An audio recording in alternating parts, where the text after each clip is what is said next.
sa ating lahat.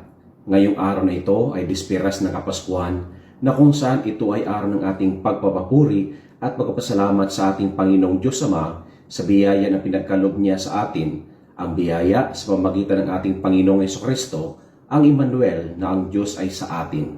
Mula sa Ebanghelyo ni San Lucas chapter 1 verse 67 to 79, ito ay ang pagbigay puri ni Zacarias sa Panginoon sa kabutihang ibinigay sa kanila ni Santa Elizabeth.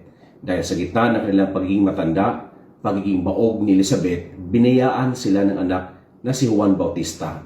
Tayo, bilang mga pulis, nagpasalamat na ba tayo sa maraming biyaya na pinagkaloob ng Diyos? Nagbahagi na ba tayo sa mga biyayang ito sa ibang nangailangan?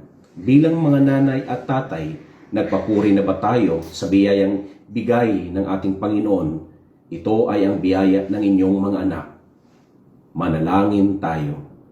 Panginoon, nagpasalamat po kami sa biyayang pinagkaloob niyo sa amin, ang biyaya ng Emmanuel. Basbasan mo kami ng pusong marunong magpasalamat upang lahat ng mga pagpapalang dumarating sa amin ay ikaw ay aming papapurihan. Amen.